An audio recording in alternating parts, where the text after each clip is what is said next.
Shall we please stand for the Vice Chancellor's procession?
In peace or battle.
On behalf of the Senate of our university, it is my pleasure to welcome you to the 8th Inaugural Lecture of the university, taking place today, 4th February 2025, titled The Beauty of the Invisible Princess and the Perils of Our Heavy Makeup, the Academic Adventure of a Head Physicist, which will be delivered by Professor Christopher Jimoh Olowookere. Can I ask Professor Olowookere to please rise up? Professor Christopher Olowookere obtained his BSc degree in physics from the University of Ilorin in 1992. He later proceeded to the famous University of Ibadan, Nigeria, where he obtained his Master of Science degree in radiation and net physics in 2000. He also obtained a postgraduate diploma in education, science education from Olabisi Onabanjo University, Agowe, in 2002. In 2004, he joined Bowen University as an assistant lecturer and later moved on to Ajayi Crowther University in Oyo, where he was employed as lecturer 2 in December 2006. He completed his PhD degree in 2016 and he joined our university, the University of Medical Sciences, in 2019. And he has served in our university as head of department and also as acting dean of our Faculty of Science. Today, he is currently a professor of Earth Physics and Biophysics in the Department of Physics with Electronics, University of Medical Sciences, Ondo State, Nigeria. His research focuses on the issue of radiation dosimetry, quality assurance, and biophysics. He is a member of Nigerian Institute of Physics, member of Nigerian Association of Medical Physics, and Nigerian Legion Osun State Command. His hobbies are reading and gardening. I welcome Professor Olowookere to give his inaugural lecture.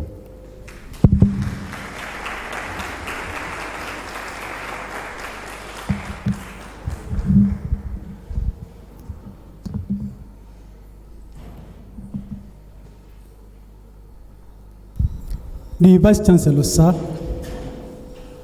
the Deputy Vice Chancellor, Academics, the Registrar, Deans of Faculties, all distinguished professors and members of the University Senate, directors and head of departments and units, family members and friends, my professional colleagues, students, gentlemen of the press, distinguished ladies and gentlemen.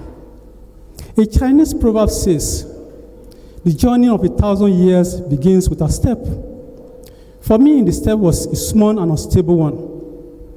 The journey of my academic voyage started in 1975 when my maternal grandfather, on his way to his farm, stopped at the gate of the primary school in our village and handed me over to one of the elderly teachers and requested that I be enrolled as one of the pupils in primary 1. This came barely 5 years after the passing away of my father. The enrollment stemmed out of the goals of my father, who had earlier told my mother that he would ensure that he sponsored me, my education, to any level. Unfortunately, he did not live long enough to see me begin the elementary school. My maternal grandfather, who took me to school, also passed away about 5 years later, and I was left with no sponsor, except the young widow, my mother. However, I received divine help. Indeed, the scripture says, like as a father pitied his children, so the Lord pitied them that fear him. For he knoweth our frame. He remembered that we are dust. I decided not to back out, but rather follow my father's dream, which eventually became my dream. The stories of my childhood struggles are now a history, lesson to my children, grandchildren, and whosoever cares to listen to it. In all, although my beginning was uncertain and unsteady. The Lord marvelously helped me. And here I am today by His great grace.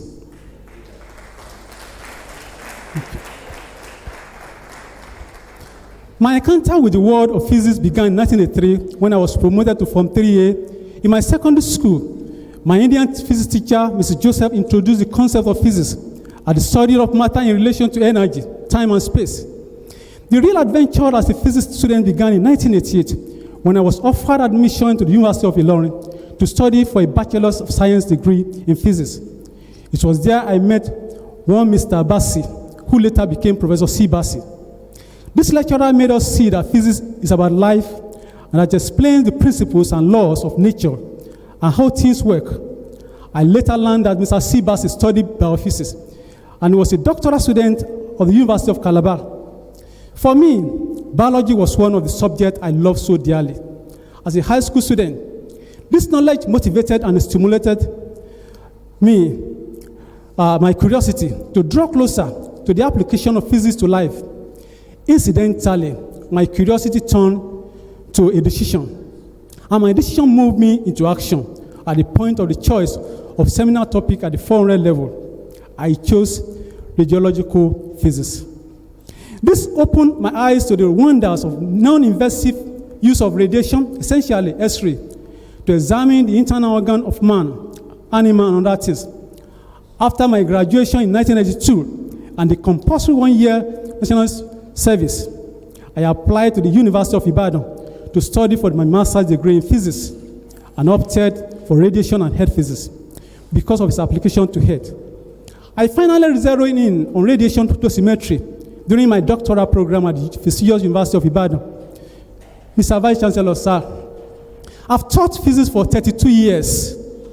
This began during my national youth service year. For those who think that physics is an abstract science, this lecture will hopefully change their concept of physics. It should be noted that we apply the principle of physics daily as we walk, breathe, eat, sing, dance, run, and so on. So, understanding the principle of physics enhances our cognitive abilities and contributes to improving and simplifying life for everyone. I shall not speak in technical language of physics, which is mathematical, but rather the common language that is comprehensible to everyone. I shall use this occasion to highlight the beauty of applied physics. This inaugural lecture, the first from the Department of Physics of this university and the second from the Faculty of Science, focuses on the field of practical and applied physics. As I've noted, starting from the period of my doctoral program, radiation dosimetry is at the center of my academic focus. Radiation dosimetry is the key in radiation protection, quality assurance, and imaging technology. This informed the choice of the topic of this lecture, the beauty of the invisible princess and the perils of her heavy makeup, the academic adventure of a head physicist. The universe is made of two components, energy and matter. Radiation is a form of energy produced from a source, and it travels through space and interacts with matter in a spot. It can be produced from the source, or from the nucleus of an atom, or by slowing down and accelerating a charge. Radiation is unseen, and the right doses is very, very useful to human beings. Hence, it can be likened to an invisible princess. However, in excess doses, it endangers life. Hence, the peril associated with the heavy makeup of an invisible princess. Applied physics serves as both a tool and a potential weapon. However, we strongly advocate for its peaceful use, peaceful applications. The focus of this lecture is on the peaceful use of applied physics and its positive impact. This lecture will consist of three main sections. Number one, exciting world of head physics and head physicist. Number two, the beautiful and invisible princess, her birth, nature, and effect. And part three, my academic adventure as a head physicist. Part one, the exciting world of physics and head physicist. We will start by answering the question, what is head physics? what is head physics, and what is head physicist. The term head physics came into existence in the plutonium project that took place in 1942. This has been used universally to imply the science of profession of radiation control in all its many aspects, including technology, philosophy, economics, labor relation, public relation, teaching and administration. Scientifically, it has common interest with several well-recognized fields of specialization such as physics, electronics, biophysics, chemistry, biochemistry, biology, physiology, anatomy, genetics, toxicology, and ecology. The science of head physics is saddled with the responsibility of protecting all living things against the potential hazard of radiation, while at the same time making it possible for the human race to enjoy all the benefit that may arise from the use of atomic energy. A head physicist is a professional who applies principles of physics to address health-related challenges. The work of a health physicist encompasses areas such as radiation protection, the application of radiation in the diagnosis and treatment of diseases, and safeguarding society and the environment from the effect of radiation pollution. Health physicists play a vital role in identifying, preventing, and solving health-related issues, which may include management of illnesses such as in diagnostic procedures and therapeutic interventions, and addressing environmental concerns. Health physicists, for example, were key players to the management of the Chernobyl nuclear accident when it occurred in 1986 in the former Soviet Union. Some of the areas of endeavor in which present-day health physicists participate are the development of sound philosophy and principle of radiation protection, the application of principle to practical situations, devising method and techniques of dosimetry with suitable instrumentation for implementing this based on knowledge of physical and biological facts about radiation, among others. Within the medical community, health physicists may be responsible for all aspects of radiation protection. This responsibility may include maintenance and calibration of radiation-producing devices within the institution, personal dosimetry, consultation on treatment plan with physicians, radioactive waste disposal, and radiation protection training. In addition, health physicists are responsible for ensuring that there is compliance with the local, state, and federal regulations regarding all aspects of radiation protection. As a result of the nature of health physics, it's an interdisciplinary course of study. Part 2, the beautiful, invisible princess. Her birth, nature, and effects. Mr. Vice Chancellor, sir, I have been engaged in research in the field of health physics for the last 29 years. The invisible princess is radiation, whether ionizing or non-ionizing. The beauty of the princess lies in its interaction with matter, that is now human body. This interaction at different levels makes it possible to use X-ray in imaging processing, and for therapeutic purposes. This is exactly what is found in human beings. Good relationship, interaction, and peaceful coexistence make it possible to dwell together in peace without suspicion and acrimony. This princess was born when God created the heavens and the earth. And before man came into existence, this is documented in scriptures as seen in the book of Genesis chapter 1, verses 2 and 4. I quote, "And God said, let there be light, and there was light. And God saw the light that it was good. And God divided the light from the darkness." God knew that man would need light, and he created it before man came into existence for the use of man at the foundation of the world. Light is an electromagnetic wave, only that it is visible to the eyes. All other members of the electromagnetic spectrum are not visible. For centuries, scientists did not understand the nature of electromagnetic waves. Scientists propounded the theory of ether. They believed that light propagates through ether. This has, however, proven to be untrue. An electromagnetic wave is produced whenever an electric charge changes velocity with time. For example, when it accelerates, an An electron moving from a higher to a lower energy level in an atom will radiate a wave of a particular frequency f and the wavelength lambda. The radiation of electromagnetic wave from an antenna is due to oscillatory motion of charges in an alternating current flowing in the antenna. The electromagnetic radiation component all travels at the speed of light and are transverse in nature. The spectrum of electromagnetic waves consists of radio waves, infrared, ultraviolet radiation, X-ray, gamma ray, and cosmic rays of varying frequency and wavelengths. What is radiation? Radiation is the energy that travels through space from the source to another object with which it interacts. This interaction can lead to absorption or scattering. There are two general types of radiation. We have photon and we have particle. They can also be classified as ionizing and non-ionizing radiation. Non-ionizing radiation, electromagnetic radiation, are used in fields such as communication, now phones, medicine, military, power production, industry, security, and warfare, among others. On the other hand, electromagnetic radiation of higher frequency than the near ultraviolet region or the spectrum carries sufficient energy to remove bound electrons from atomic shell as they pass through the matter, thus producing ionized atoms and molecules. These are termed ionizing radiation and include part of ultraviolet radiation, X-rays, gamma ray, and cosmic ray.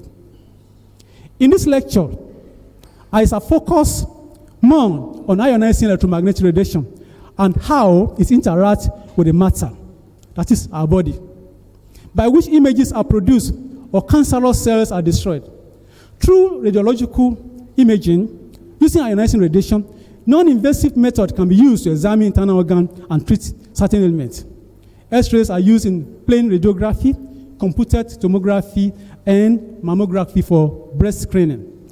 Peaceful use of ionizing radiation. Radiation is like a double-edged sword. As I have mentioned, it can be used as a tool for the good. That's the beauty of our princess. An advancement of man, however, it might lead to detrimental effects, the peril of the heavy makeup, if the dose is excessive. Radiation can serve as a weapon of unimaginable destruction if it gets into the wrong hands or is poorly handled. The destruction it causes leaves behind an indelible mark of pain and devastation. An example of this is seen in the destruction of two major Japanese cities, Nagasaki and Hiroshima, in 1945 during the Second World War through the bomb released by the Allied forces. The effect of that bombing is still being studied to this day. As a result of its negative effect, the international community has tried, by all means, to prevent the use of radiation as a weapon of mass destruction. Radiation is essentially useful in the energy sector, such as in the nuclear reactor. When a neutron bombards uranium-235, it produces tremendous amount of energy. Another radionuclides that can be used for radiopharmaceutical purposes. In Nigeria has fissionable uranium in abundance in certain northern states. The use of these energy resources might boost our energy sector and reduce the burden of the epileptic power supply in the country. Unfortunately, we have not substantially explored this energy source nor put it into profitable use. Interaction of X-ray with human body. X-ray is the largest source of human exposure. It is found in most parts of the major cities in our country. X-ray photons are produced by interaction of energetic electrons with matter at the atomic level. The interaction of X-ray photon with matter, in this case, the human body, is important in diagnostic imaging and nuclear medicine. Here lies the beauty of our invisible princess. The selective interaction of X-ray photon with the structure of the human body produces the diagnostic image. The image produced can be viewed and interpreted to make an accurate diagnosis of disease conditions. During interaction, certain energies are deposited along the path of travel of X-rays. Other radiation are scattered or deflected from the original direction and deposit part of the energy in the medium. The nature of interaction of X-ray with matter depends on the energy of photon, the nature of the tissue, the thickness of the area exposed to radiation. There are certain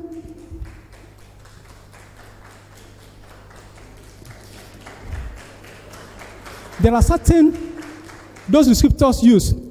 We have absorbed dose, entrance surface dose, dose area product, organ dose. What's dose? Dose is the energy imparted per unit mass. This can be measured by using thermolucent dosimeter, otherwise known as TLD. X-ray machine output can be measured with kV meter. Exposure and dose rate can be measured with gamma scout and digital survey meter. Medical imaging. All medical imaging require that energy used to penetrate the body's tissue also interact with those tissues. If radiation energy were to pass through the body without experiencing some type of interaction, such as absorption, attenuation, and scattering, then the detected energy will not contain any useful information regarding the internal anatomy, and thus it will not be possible to construct an image of the anatomy using that information. Mr. Vice Chancellor, sir, it is good to note that radiation is no respecter of a person. It can be dangerous if used in excess or misuse. Administering an excess dose to achieve a perfect image is unacceptable. Instead, the dose used to produce medical images must strike a balance between ensuring patient safety and achieving adequate image quality. The safety of the unborn child, the personnel, and the public is of utmost importance during the imaging process. Thus, the preoccupation of the physician, the doctors, and imaging staff should not be the image quality alone, but also the safety of the patient. While radiation is good because of its wide application in non-invasive examination and therapeutic purposes, its interaction with tissue of the body, however, leads to the deposition of energy in it. This energy deposited could somewhat lead to some damaging effects at the molecular level. The absorption of energy from ionizing radiation triggers a sequence of events, including the production of damages, and perhaps the subsequent repair or disrepair of the damaged tissue. Several factors determine the biological response to radiation exposure. These factors include variables associated with the radiation source and the system being irradiated.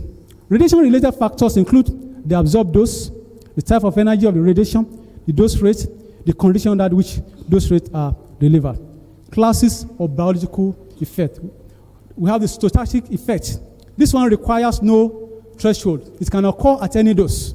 And this one can lead to, it can induce cancer and genetic mutation. This is called stochastic effect. We have deterministic effect. This one requires a threshold dose and can lead to cataract, erythema, fibrosis, and hematopoietic effects. This may not happen during diagnostic imaging or occupational exposure, except in an extended fluoroscopic guided intervention procedure. Radiation effect can also be somatic, that is, direct effect on the person that is exposed, or genetics, that is, to the gonads and to those, the posterity, the unborn children. Interaction of radiation with tissue. Radiation energy is deposited through excitation, ionization, and thermal heating. One of the notions in radiobiological biology is that radiation-induced injury to organism always begin with chemical changes at the atomic and molecular level. Observable effects such as chromosome breakage, cell death, oncogenic transformation, and acute radiation sicknesses all have their origin in radiation-induced chemical changes.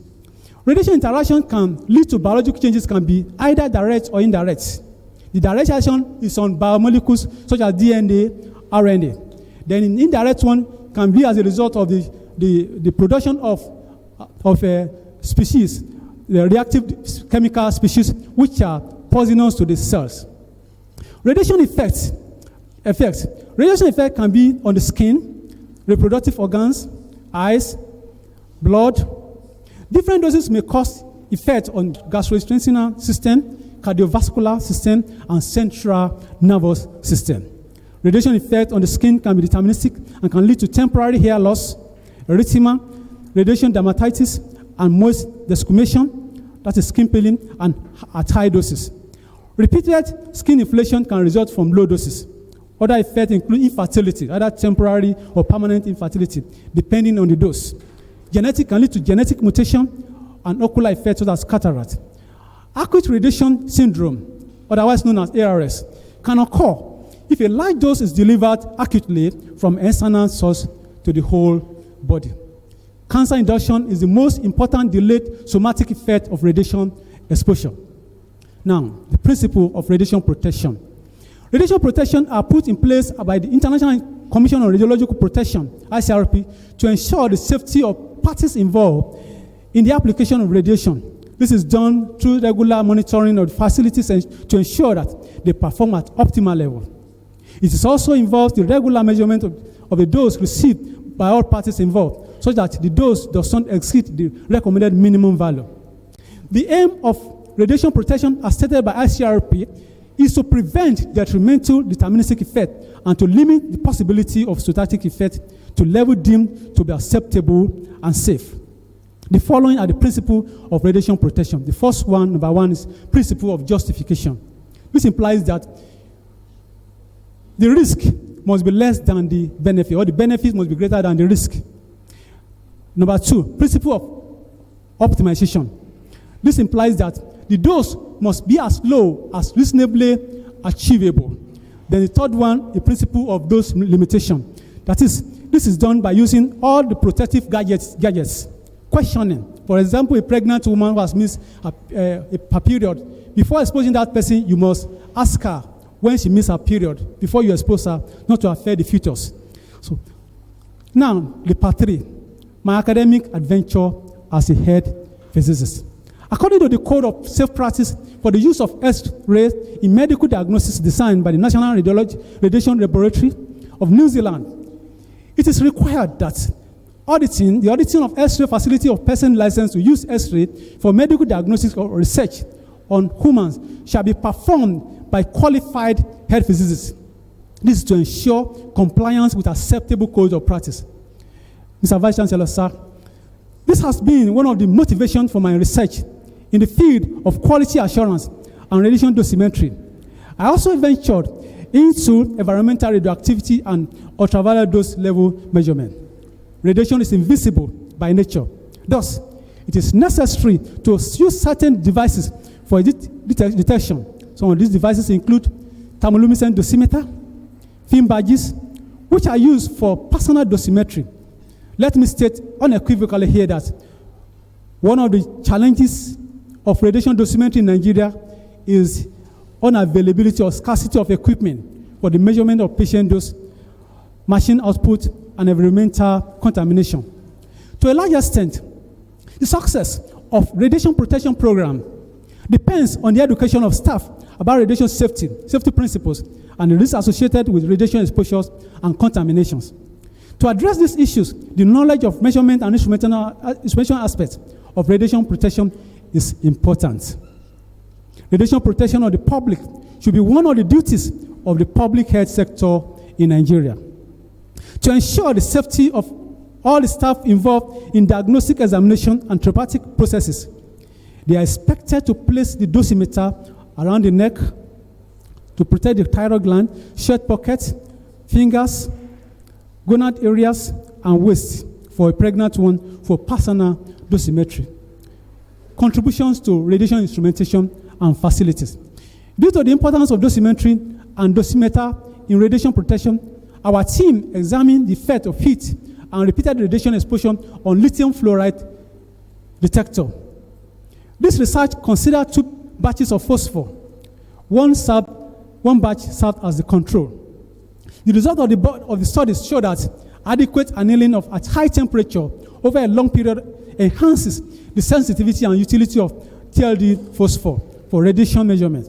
We also found that the effective dose range for the lithium fluoride phosphor before saturation setting is between 13.87 millisievert and 14.86 millisievert, regardless of repeated annealing or not.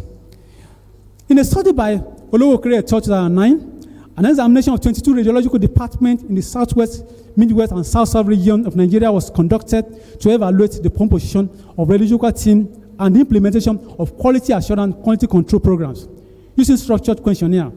The questions revealed that the radiological units comprise of radiologists 30.6%, radiographers 26.0%, darkroom technician 24.0%, record officer 18.2%, and head physicist 1.2%. Furthermore, 9.1% of facilities had never been calibrated, while 22.7% calibrated annually, 22.7% biannually, 13.6% quarterly, 13.6% occasionally, and only 4.5% follow regular calibration protocol.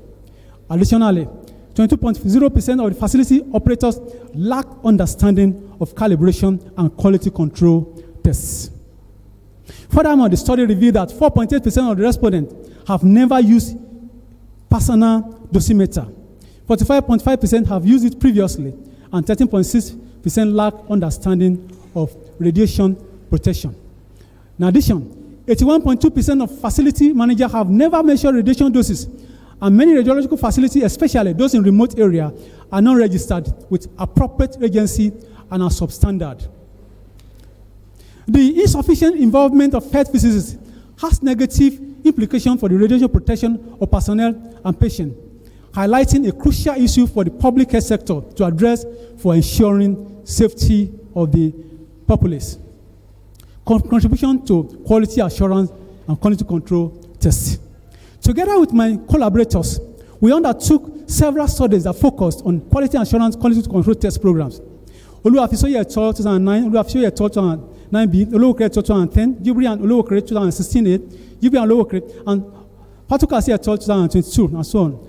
In one of the studies on quality assurance carried out by Olowookere et al. 2009a, in the northern part of Nigeria, our findings show that radiation protection infrastructure and health physicists were largely unavailable. Radiation leakages that could lead to overexposure and serious health risks were discovered. An immediate shutdown of the X-ray unit was recommended for quick intervention and repairs. In another study, Olowookere et al. 2009 on a large private hospital in Lagos revealed inadequate safety facility with exposure rate between 4.0 and 5.0 millisievert per hour. The waiting lobby dose rate was 40 times higher than the background levels, posing serious health risks to personnel and visitors, especially pregnant women. Lack of radiation output, lack of radiation protection officer, and qualified radiographer contributed to substandard practices. Prompt intervention and shielding were recommended, and follow-up showed improved safety measures.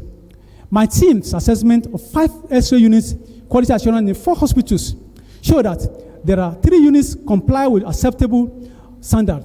The result also showed that the radiological team's focus on image quality often overshadowed patient safety concern. Other studies saw that Olowookere et al. 2018 indicated that a greater number of X-ray units demonstrated a higher degree of compliance with the standard performance required. Compliance with set quality assurance standard regarding personnel will not only prevent repeated imaging that could increase patient dose burden and the cost of production, it also enhances dose optimization and safety of patients. Any facility underperforming was advised accordingly to ensure optimal performance. Neglecting quality assurance program and dose monitoring in any region could significantly increase cancer and malignant disease rates. This underscores the urgent need for comprehensive study on compliance of X-ray units in Nigeria.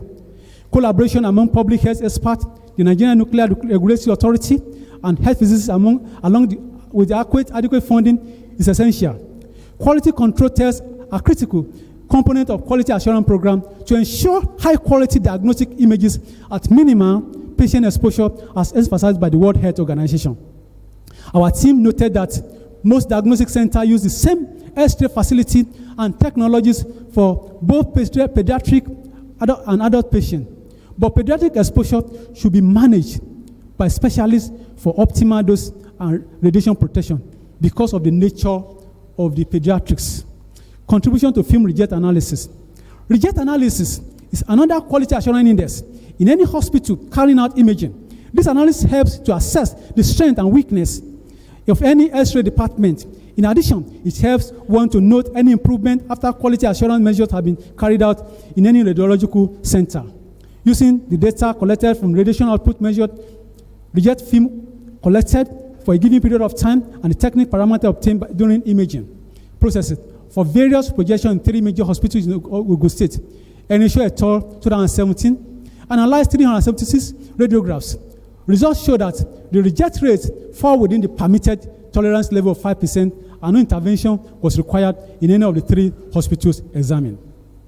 In a similar study carried out by Fatuka et al. In a major hospital in Ondo State involving 6,327 radiographs and 361 rejected films, 13 projections were examined.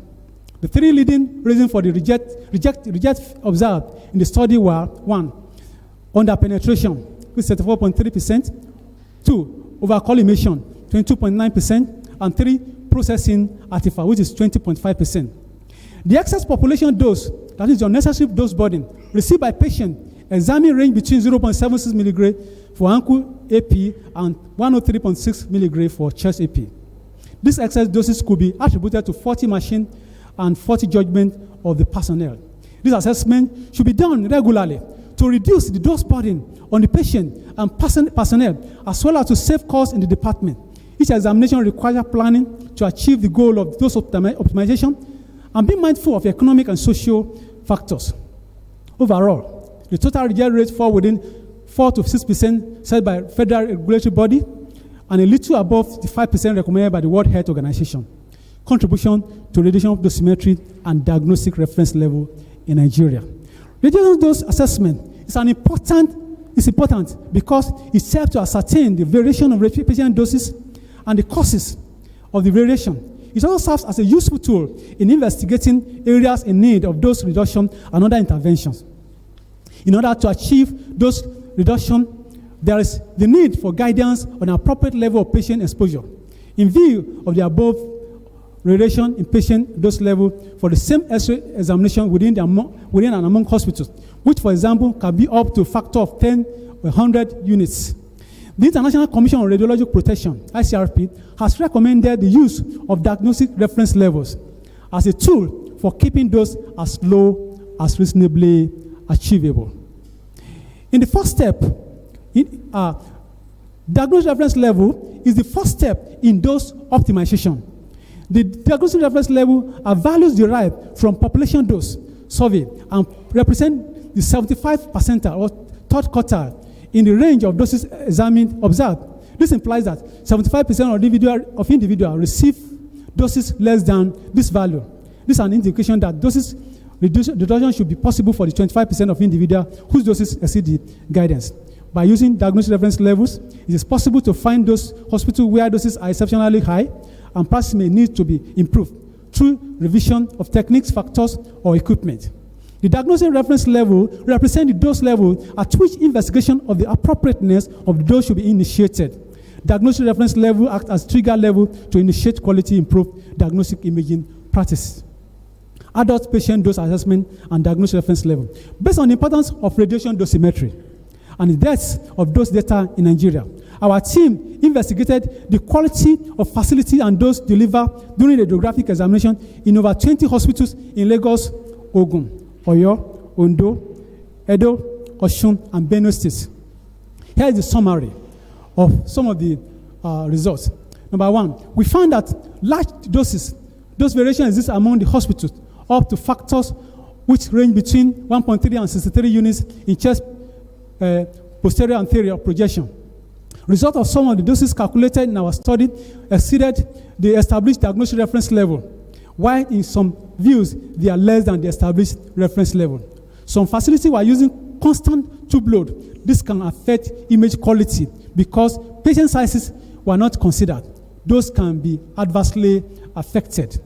Some of the facilities delivering excessively high doses, like lumbar AP, lumbar anterior posterior, and abdomen anterior posterior views, and low doses were identified.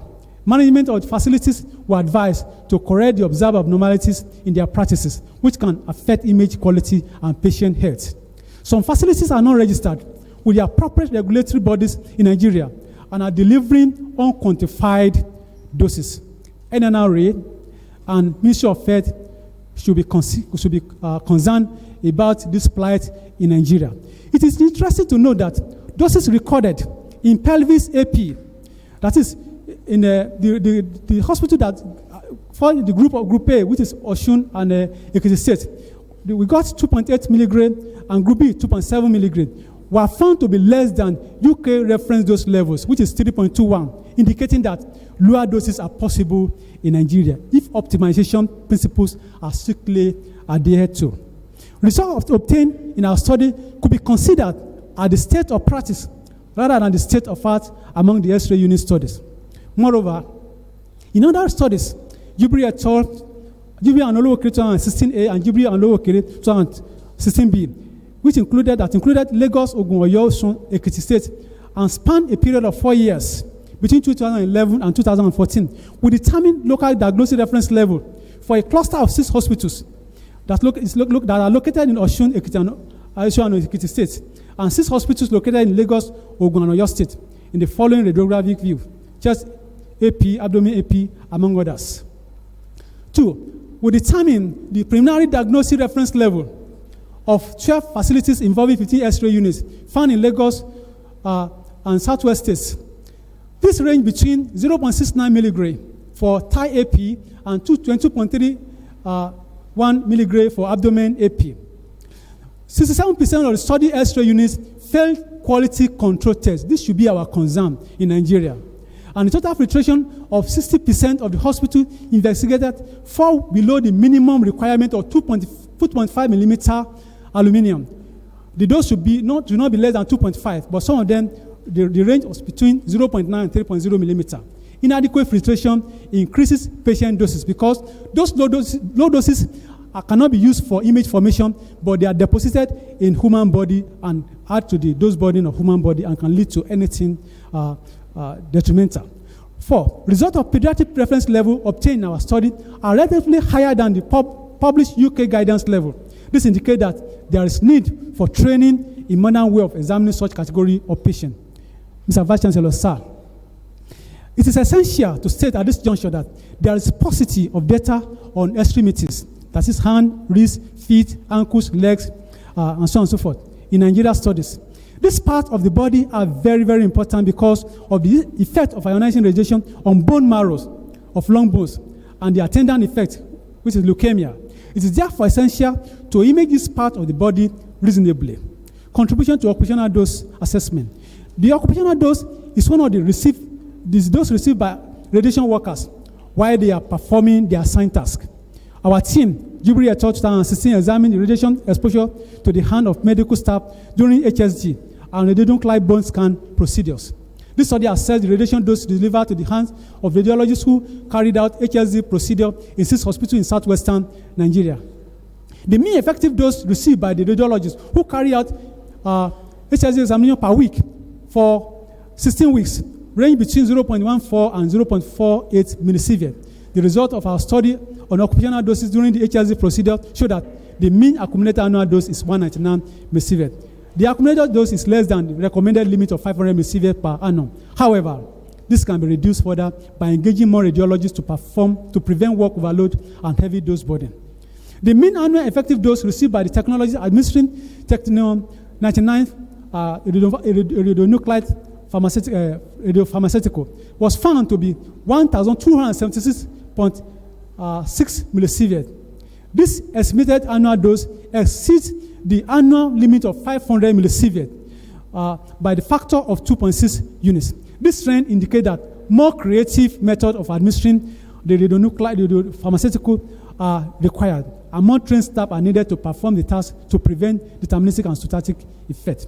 Contribution to population dose. Mr. Vice Chancellor, sir.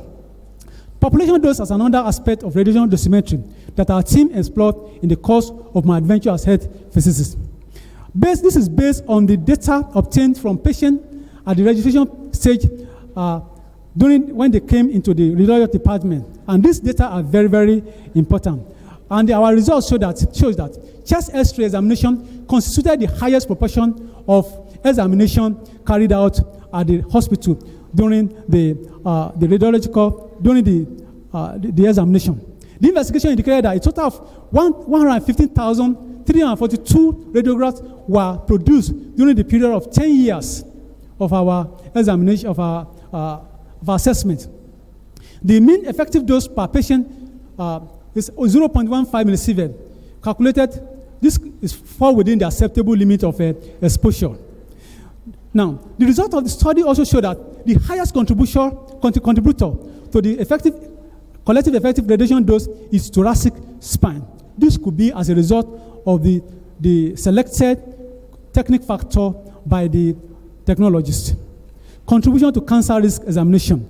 Diagnostic imaging are naturally occurring radioactive material, that is from food, from soil, which are normally known as NORMs, are two significant sources of ionizing radiation to Nigeria. Since there is no level of radiation dose that is safe, therefore, risk estimation is necessary to have accurate knowledge of radiation dose to the entire organ exposed. However, only a small fraction of such doses will be expected to result in cancer or other health effects. Since physicians, that is the medical doctors, make the decision to order or perform a radiological procedure, it is very important to provide them with objective information about the possible radiation-associated risk and to communicate the same to the patient or the family member. Olowookere et al. Used those data collected for a period of 4 years between 2011 and 2014 and those CAR software for organ dose calculation based on Monte Carlo simulated data to calculate the lifetime attributable risk. And the law was calculated for specific cancer as well as for all cancer combined. For easy calculation, attributable risk fraction values of law of cancer incidence and mortality of male and female exposed to 1 milligram for different groups of for 10,000 population were calculated. Our results showed that the study showed that in the radiation of chest PA for a 5-year female patient, the following organs are found to be susceptible to cancer after exposure to a dose of 1.32 milligram: lung, breast, stomach, liver, and esophagus.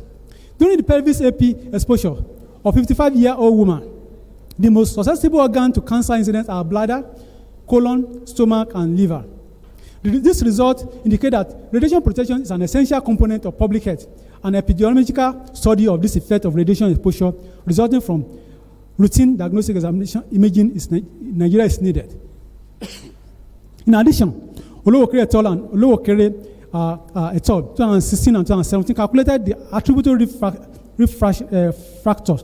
The attributable risk fraction for lung cancer, esophagus, and cancer peaked at the age of 45. This is why it is very, very important to examine pediatric patients reasonably because the effects can come at their prime age. This one is at the age of 45. The other one is at the age of 62. Now, environmental study, contribution to environmental study. So we also carry out environmental study on food, water, and air. One of the study on indoor radiation, which was carried out at Ajayi Crowther University, auditorium, the basement, found that 26.5 the results are 26.5 plus or minus 12.3, and the mean for all rooms examined is 61.1 becquerel per meter. This is less than world average. The range of mean calculated excess life cancer risk for students in the tertiary institution examined, that institution lies between 0.64 and 5.82 times 10 power minus 3 and 1.48 times 10 power minus 3 respectively. As such, adequate ventilation is required in the basement to prevent radiation gas buildup because it's a radioactive gas. This finding can also be applied in every home. The study of Olowookere in 2015 on an abandoned tantalite mine site showed that the internal and external health hazard indices calculated from radioactivity concentration data obtained from the site are greater than unity. This is an indication that anyone who uses the soil from that site for any purpose is at greater health risk than the risk due to background radiation. It is rather unfortunate that some unsuspecting individuals obtain laterite from hundreds of such abandoned mine sites for building purposes in Nigeria. This could pose health hazards to such households. This is another public health issue that calls for urgent intervention in Nigeria. Contribution to academic development. Mr. Vice Chancellor, sir, distinguished ladies and gentlemen, the account of my adventure as health physicist will be incomplete without touching on my experience in terms of academic services. As it's well known, the university stands on its tripod of teaching, research, and services. I have not only contributed my quota in research, but also in teaching and services. As I mentioned earlier, I've taught physics for 32 years, of which 21 have been spent as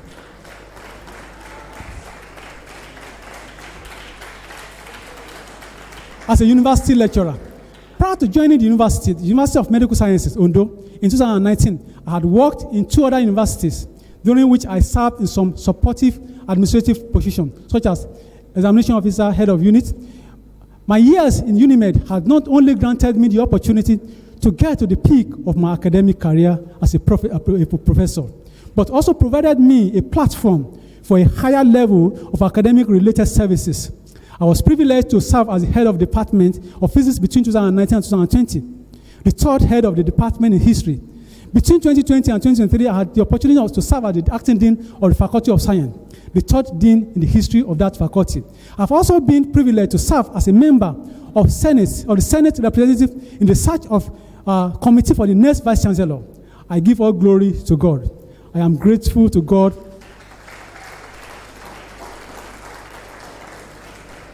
for the opportunity to serve in this position and thereby contribute my quota to the growth and development of this unique university. This opportunity have also added to my development in academia. Future research works. As I move forward, 3 areas of research are of increasing interest to me. Number 1, the National Diagnostic Reference Level. We have proposed the determination of local and national diagnostic reference level in our article, Olowookere 2012. But not much has been done in this respect in the country. Till now, given the significance of this dose descriptor for radiation protection and dose reduction, as I explore this research gap in Nigeria, this I hope to achieve through collaboration with experts in public health, data science, computer programming, and modeling. This research will aid the state and federal government in regulating the activities of non-compliant stakeholders in the healthcare sector. Number 2, another important area of my interest is the exploration of possibility of using artificial intelligence applications in selection of exposure parameter during routine diagnostic examination of patients and field viewing process after exposure. This will require a large data set to train the system to handle this, but it is possible. Number 3, ultraviolet radiation doses and effects. One other area of my research interest is the determination of the level of ultraviolet radiation and its effects among the outdoor workers in Nigeria. Currently, there is dearth of data in this research area. This will require in situ measurement and participation of outdoor workers, such as street hawkers, bike riders, artisans, who spend most of their time in the sun. This will require collaboration with dermatologists, ophthalmologists, and data scientists. The effect of this outdoor exposure on albinos and children will be closely studied at our institution by our research team. Recommendation. One of the major challenges militating against radiation protection in Nigeria is the unavailability of equipment for radiation detection. So it is necessary for the federal government, the state government to look into this and subsidize the equipment and ensure that all these things are import duty-free. There's an urgent need to identify and register all healthcare facilities using ionizing radiation in Nigeria. Most of them, almost 90% of them are not registered, and they are giving out unmonitored, unquantified radiation doses. So, untrained technicians, such as some of them are secondary school leavers, are used as radiographers. This category of individuals need to obtain relevant training and certified appropriately. This is where UNIMED can come in to train these young school leavers who are been deployed to be as a radiographer. Overall, the national regulatory body, the Nigerian Nuclear Regulatory Body, the NNRA, and the Ministry of Health, and the federal and state level government needs to ensure that untrained and uncertified personnel are not allowed to be used as radiographers. Conclusion. The invisible princess in this lecture is radiation energy. The beauty of the princess is revealed in its interaction with the human body. Radiation is a great and useful tool that has been used to save the lives of millions of people through non-invasive examination of organs of the body to detect diseases and abnormalities. However, a tool can turn into a weapon if it gets to the wrong hands or if applied wrongly. As beautiful as the princess this radiation is, the heavy makeup, high doses, can mar her beauty. Excessive radiation doses or wrong application of this can lead to detrimental effects, which can be stochastic or deterministic in nature. It can also promote somatic and genetic effects, which can also affect oncoming generation. Currently, The preoccupation of physicians and radiographers in our healthcare facilities appear to be the quality of the image produced, and less focus on the potential effect of radiation on the health and well-being of the patient. Regular training and retraining of handlers of radiation on the principles of radiation protection of all relevant health workers are essential within the health sector and beyond. This will prevent the wrong use of radiation. As this lecture has revealed, low doses and image quality are possible in Nigeria through the strict adherence to enforcement of principles of radiation protection in our radiology and radiotherapy department. Acknowledgements to my creator. Mr. Chancellor, sir, there is no self-made man. This is because every good gift and every perfect gift is from above and coming down from the Father of light, with whom there is no variableness, neither shadow of turning. God gives life and ability to carry out every plan. I return all the glory to the Most High God and the Lord Jesus Christ for everything He has done in me and for me. My case shows that there is no excuse for any man, and there is no impossibility with God. I thank the Senate and the management of the University of Medical Sciences for giving me the opportunity to be part of this great university community and the privilege to present my work in this inaugural lecture. I sincerely appreciate the love and humanity that the Vice Chancellor, Professor Adeshegun Fatusi, has demonstrated. In his leadership role as a mentor, he initiated the thought of this lecture through a short conversation. I hereby register my sincere appreciation to the good people God has placed in my path during my academic journey. I acknowledge the love and desire of my late father, Pastor Samuel Ajayi, whose dream for me lives on. The contribution of my caring mother, Mrs. Victoria Simon Ajayi, whose love and caring encouraged me to persevere in the face of daunting challenges during my undergraduate programs. I thank all members of my family, extended family, who supported me as undergraduate students. My sincere appreciation goes to my sibling, Mrs. Titilayo Olowookere, Mrs. Morombo Adeyemi, for their commitment and help. I sincerely appreciate my teachers at the University of Ilorin, University of Ibadan, Olabisi Onabanjo University, Agoiwoye. I want to thank all my past supervisors, Dr. Professor Dike Bangoye, Dr. A. Oberafo, Professor Aye Babalola, Professor R.I. Obed, and Professor Tokwe Bello. My honor appreciation goes to Professor J. Adegoke for his support during my sojourn at the University of Ibadan. I thank Professor N. Jibiri, who supervised my doctoral thesis. He treated me as his friend and not as his student. People we meet as we go up the rung of the ladders of life are destined to add something to one's life. Fortunately, God placed in my path people who brought refinement into my life. My appreciation goes to Professor T.O. Aro, my teacher, my friend, Professor U.E. Vincent, and all the physicists of Bowen University. I want to thank all my colleagues at Ajayi Crowther University, Oyo. I thank all my collaborators at home and abroad, some of whom are my teachers, Professor Ernest Osei and Barnett of Ontario, Canada. I deeply appreciated for their contribution to my doctoral program. I hereby acknowledge and appreciate the supportive role of Professor O.M. Arogunjo and Professor Rosengela Umba, who two past deans of the Faculty of Science, who also served as Deputy Vice Chancellor Academic of our university. My gratitude goes to the past and the current deans of Faculty of Science of this university. I also want to thank all my colleagues and my students in the Department of Physics and the Faculty of Science for their support and encouragement. I sincerely thank all my spiritual mentors and fathers, all my pastors, I thank them. These are the people that God has used to build up my spiritual life and to encourage me. I want to especially thank the General Superintendent of Deeper Life, Christian Life Music, and all my pastors. They are here seated. Some of them are seated here. Pastor Falode and Pastor Bamidele, for their prayers and programs that have molded my life in the last 35 years. My passionate and unalloyed appreciation goes to my in-laws, Chiefs Olufemi Shoda, Mrs.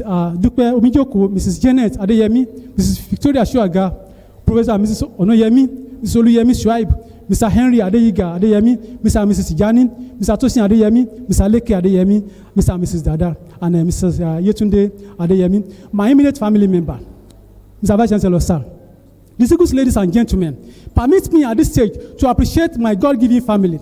People who are not only very dear to me, but individuals that I cherish more than any other earthly relationship. I sincerely thank my wonderful children, Ms. Oluwabumi, Mary Olowookere Ajay, unavoidably absent, otherwise known as M. My Miss Oluwadarasimi Catherine Olowookere Ajay Dara, Ms. Oluwatobilobra Irene Olowookere Ajay Tobi, and Master Oluwadamilare Williams Olowookere Ajay Dare, for their unflinching support for me in my attempt to bring my dream to fruition. They are good and great companions.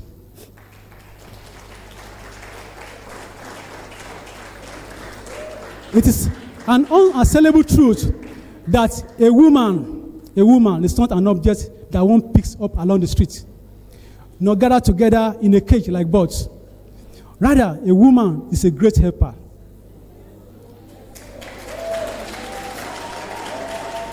Supporter, companion, and home builder. These are the attributes my wife has demonstrated since 1999. I have received the help of God and the total support of my wife, Mrs. Atinuke Elizabeth Olowookere Ajay Nishoda.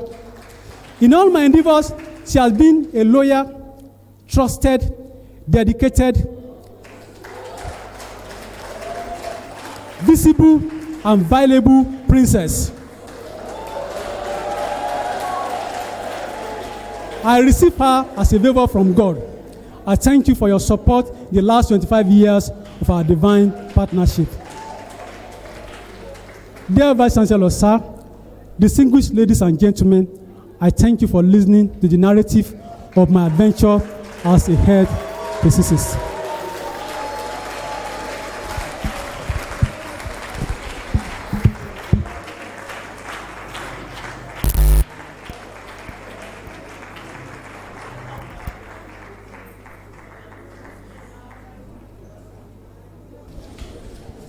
On behalf of the Senate of our university, and indeed on behalf of the entirety of our university body, it is my pleasure to present this certificate of presentation of inaugural lecture to our inaugural lecturer of today, Professor Christopher J. Olowookere, Professor of Earth Physics and Biophysics, who has done an excellent job in delivering our 8th inaugural lecture titled The Beauty of the Invisible Princess and the Perils of Our Makeup, the Academic Adventures of a Physicist. Today, February 14, 2020. Congratulations.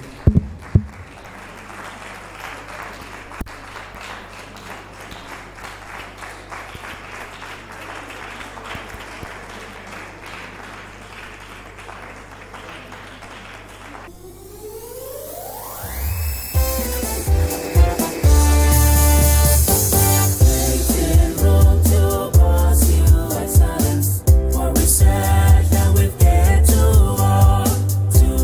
achieve the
tèrè àti wà láti ṣe. Bó jẹ́ tíjó ṣẹ́yìn wà láti jó. Onílù mi bá mi fìlù sí. Kò jẹ́ káwa pèdè fáwọn tó mòye. Bó jẹ́ tèrè.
You were the word at the beginning, one with God the Lord Most High.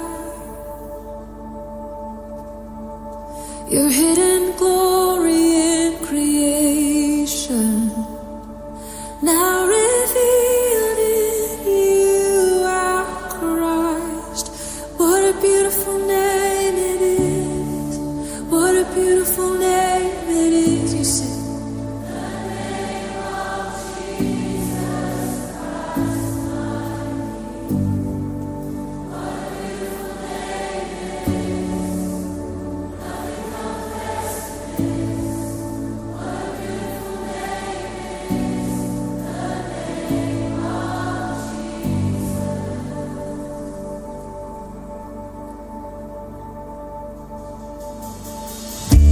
You didn't want heaven without us, so Jesus, you